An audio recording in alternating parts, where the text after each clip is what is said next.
Olha quem está aqui com a gente, Luiz Fugante. Tudo bom, Luiz? Prazer te receber aqui. Seja bem-vindo. Bem-vindo ao nosso programa.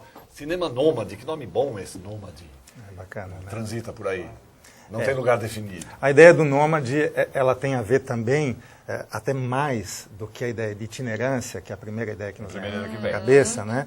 Ela tem a ver com uma espécie de movimento no tempo. Né? Ele é nômade no tempo. E no seguinte sentido, que o nômade, ele desloca os nossos modos de perceber e de fazer a existência. Né? Então, é uma espécie de movimento do desejo, digamos assim. Então, o nômade, ele tem muito mais a ver com isso. Inclusive, inicialmente, a gente até usou algo que soava como redundância, cinema nômade itinerante, né? Porque a itinerância é espacial e o nômade ele tem mais a ver com o tempo mesmo. Mas, enfim, a gente sintetizou como cinema nômade porque, ao mesmo tempo que é complexo, é mais direto. A ideia. O Fugante, além de arquiteto, é também filósofo. Né? Aliás, é a face que a gente mais percebe assim logo de cara. De onde veio a ideia de fazer cinema? O que é o cinema nômade? E de onde veio essa ideia? Como é que surgiu essa ideia? Cinema é uma linguagem diferente. É uma arte que surgiu recentemente, ela tem mais ou menos uns 100 anos, né? E ela mostra aspectos de nós mesmos, da humanidade, das relações sociais, que nenhuma outra arte mostra. Então é uma linguagem singular, né, que mobiliza gestos, mobiliza a linguagem, mobiliza os afetos, as sensações, como nenhuma outra arte faz. E ao mesmo tempo, o cinema ele tem o privilégio de criar ideias e sensações que faz com que a gente possa experimentar de modo que ultrapasse certas limitações físicas, históricas, econômicas e tal. Usar o cinema como obra de arte para gerar um tipo de modificação dos modos de existência em sociedade e para fazer repensar ou até pensar a condição humana. Reflexão sobre a condição humana. É o pensamento sobre a condição humana e os modos de relação social. Então, cinema não tanto como entretenimento, não tanto como diversão, até mais como um mecanismo de concentração, de criar uma espécie de atenção.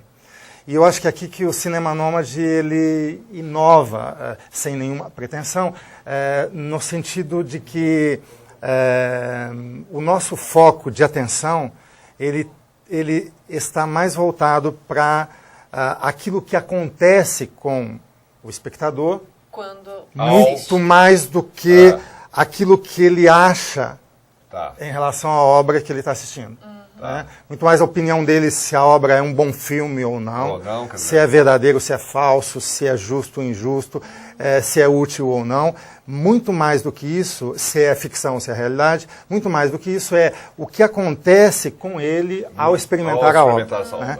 E na medida em que algo se passa com ele, ele entra, aquilo que a gente chama em filosofia de devir, ele entra em devir. O que é entrar em devir?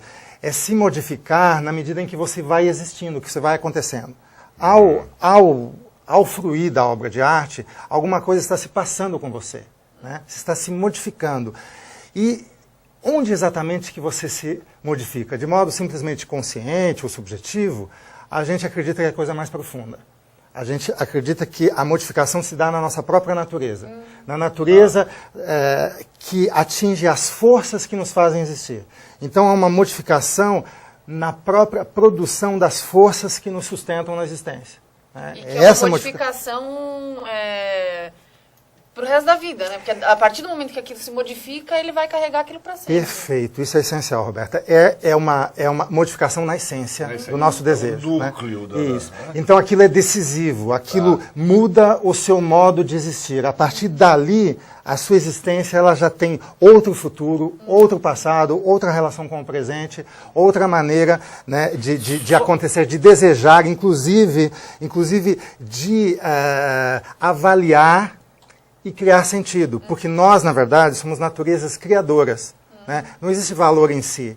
Essa ideia que o cinema nômade ele traz é que não adianta a gente simplesmente acreditar num ideal, acreditar num valor, né? A gente é produtor de valor. Produtor de valor. E quando a gente diz, eu faço isso em nome do bem, em nome do ideal, existe algo que se passa anteriormente conosco. Aquele bem, aquele ideal serve para algo em nós que muitas vezes a gente não se questiona. Então, é nesse ponto que você quer... Esse núcleo. É nesse ponto que você... porque no fundo aquilo que a gente fala ou gesticula é efeito de algo que acontece à nossa potência, que é a nossa capacidade de existir. E essa capacidade de existir que é mobilizada, ela varia para mais ou para menos, o que nos dá alegria e tristeza, e esse preenchimento, né, afetivo é que faz com que a gente pense de modo diferente, com que a gente avalie e interprete de modo diferente, com que a gente experimente e use o corpo de modo diferente, né, a nossa sensibilidade. Então, é um cinema que faz ver ou que cria novas perspectivas a partir daquele lugar mesmo que você está inserido na existência. Então, ele não vem ensinar uma verdade, ele não vem dizer a verdade da obra. Entende? Ele não é o dono da verdade. Muito pelo contrário. Ele vem com uma proposta. Né? E de provocação. Uma proposta, uma provocação. Provocação. Agora, o cinema acontece, você falou, de maneira itinerante. Sim. Né? Acontece exatamente. o quê? A gente tem algumas imagens aí que são dos céus. Tal, então, esse novo formato que está acontecendo agora, ele tem o apoio do PROAC, né, e da Secretaria da Cultura.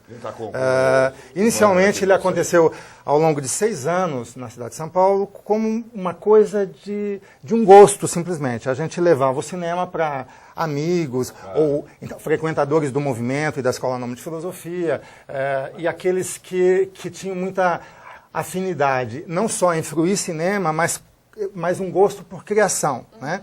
Então, esses encontros eram feitos de modo itinerante, eram mensais e, ao mesmo tempo, sempre foram gratuitos. Nunca a gente cobrou nada, era um gosto. Até hoje é isso. E se deixar de ser isso, eu acho que ele perde o espírito. Sentido. Exatamente. Então, agora que tem esse patrocínio, a gente é capaz de mobilizar um instrumental maior e levar isso para as comunidades da cidade de São Paulo. Né? Comunidades periféricas ou não, geralmente elas são periféricas. Então, a Secretaria da Cultura do município disponibilizou para a gente uma série de equipamentos públicos, como os CELs, escolas públicas, CCJs, né, que são centros de cultura da juventude, para a gente oferecer... O espaço ali para vocês realizarem. Para a gente realizar os eventos para uma plateia, um público que geralmente não tem esse tipo de acesso, né?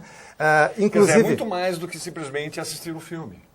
Muito mais. É muito mais. O filme é o pretexto, o filme, né? No fundo, ele é quase um pretexto. Na verdade, a gente tem a pretensão de discutir, inclusive, o modo como se cria a obra de arte, como o cineasta cria aquela obra. Por isso, Luiz, queria que a gente passasse aí umas imagens de uma das apresentações do Cinema Nômade. A gente vai passar ele com o som em BG, o som baixinho e tal, para a gente ir conversando em cima. Você pegou, por exemplo, aí a gente tem uma obra que é você sempre que debate com o público. Você que apresenta, conduz.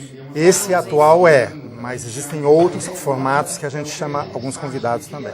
Por exemplo, aí você está trabalhando em cima de uma obra muito difícil, vamos dizer assim, para um grande público, que é o Dragão da Maldade com o Santo Guerreiro, do maravilhoso Glauber Rocha.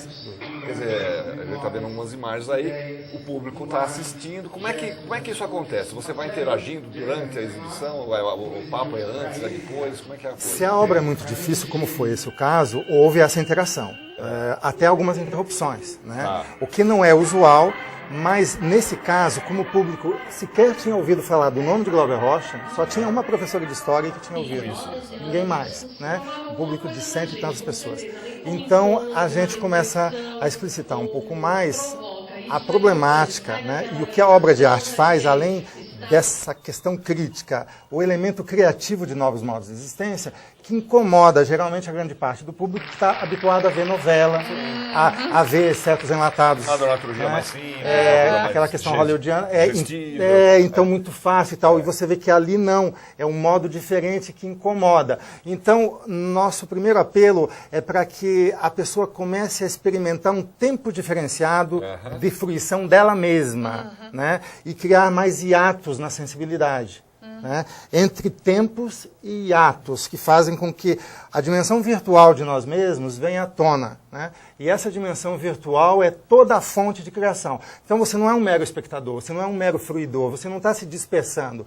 Você está liberando uma zona virtual que te faz pensar, sentir, experimentar, agir ou perceber de modo diferenciado. Por exemplo, eu vi aí, aí teve um debate ali em algum momento, não sei se foi durante ou se foi depois da exibição, mas as pessoas se manifestaram a respeito da obra. Justamente. E aí o que rola?